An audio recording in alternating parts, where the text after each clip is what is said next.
कथा सुनाने का प्रयास करूंगा। अगर कोई गलती हो जाए तो माफ कर दीजिएगा। बोलो पवन सुत हनुमान की। आजकल लोगों को भगवान पे बिल्कुल विश्वास नहीं रहता है। भगवान को कुछ लोग तो मानते ही नहीं हैं। चलिए एक छोटी सी कथा के माध्यम से बताऊंगा कि भगवान कैसे प्रसन्न हो जाते हैं और किस तरह से उन पर विश्वास हो रहता है हमारा।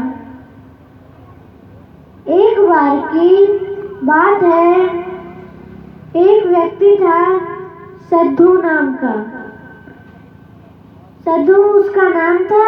तो वो बहुत सीधा था। सीधे लोग आलसी कभी कभी ज्यादा होते हैं। आलस उसके अंदर कूट कूट के भरा था। तो वो अपने घर पे कुछ काम धंधा करता नहीं था और खाने में बहुत आगे था। नहीं पैसे घर में कमा के लाता था, नहीं कुछ करता था।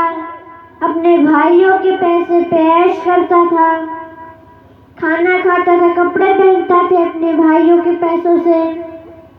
तो एक बार उनके भाइयों ने सोचा कि इसे भगा दो यहाँ से, खाता रहता है, कुछ करता है नहीं, इसे भगा दिया जाए। तो उसे भगाया, बहुत मारा, उसे तोड़ा बेचारे को, उसे भगा दिया अपने घर से। कहा आज के बाद तू यहाँ मत आना हमारे पास। तो भाई वो तो सीधा साधा चला गया, चल दिया।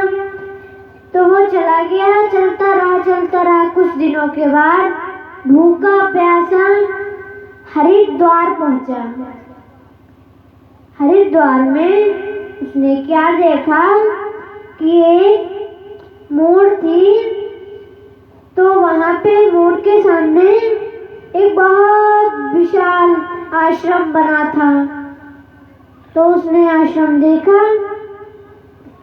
आश्रम में सभी साधु मोटे मोटे तगड़े तगड़े, खूब तंदुरुस्त।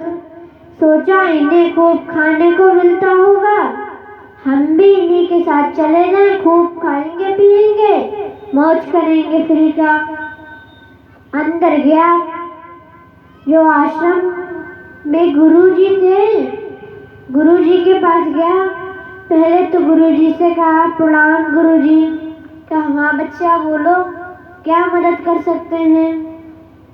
तो साधु ने बोला कि महाराज मैं आपकी शरण में आना चाहता हूँ। तो कुछ देर बाद साधु जी ने कहा अपने एक शिष्य से, कहा बच्चा ये आया है, इसके लिए कुछ खाने पीने के लिए लाइए। साधु और प्रसन्न, अब तो पहले खाने पीने को मिल रहा है तो बाद में क्या होगा, मजा ही आ जाएगा। तो गया, वो खाना लाया तो उसे खिलाया गया। फिर कहा कि ये क्या मैं आपके आश्रम में अब आ सकता हूँ।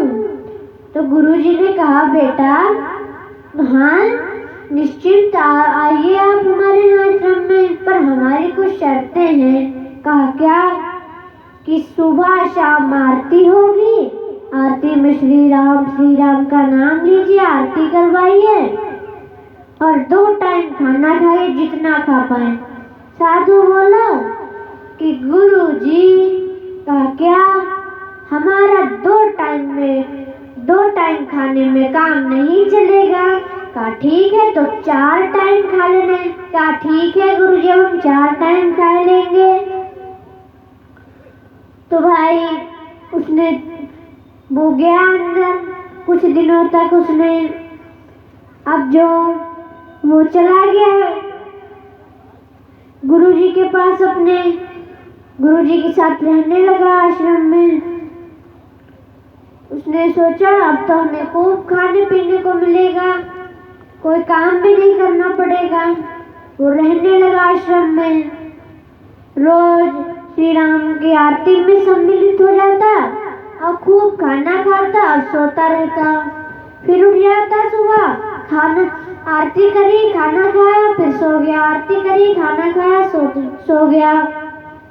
कुछ दिनों तक यही, साल 2 साल तक यही सिलसिला चलता रहा। फिर सोचा कि अब तो यहाँ बहुत अच्छा लगता है, हम यहीं रहेंगे, अपना पूरा जीवन यहीं बिताएंगे। तो वो वहीं रहने लगा। जब तो एक दिन की बात है, गुरुजी ने कहा, गुरुजी के लिए एक राजा ने बुलाया कि प्रभु आप हमारे यहाँ रोज आया करिए और कुछ दिनों तक रोज आया करिए और हमारे यहाँ भगवान का कीर्तन भजन करिया करें और भागवत सुनाया करें। उन्होंने कहा ठीक है हम आएंगे। गुरुजी ने कहा ठीक है हम आएंगे। तो आश्रम तो खाली हो जाएगा जब सब शिष्यों को लेके जाएंगे, सभी शिष्यों को। गुरुजी ने सोचा कि यहाँ भी कोई रहना चाहिए। एक शिष्य बोल पड़ा कि महाराज ये साधु को रख दो, ये नया आया है, ये आश्रम की देखभाल करेगा। कहा ठीक है रख देंगे, यही रहेगा आश्रम में 5 दिनों तक। साधु से बोला कि तुम अब 5 दिनों तक आश्रम की देखभाल करोगे और रोज सुबह शाम भगवान का भोग लगाओ।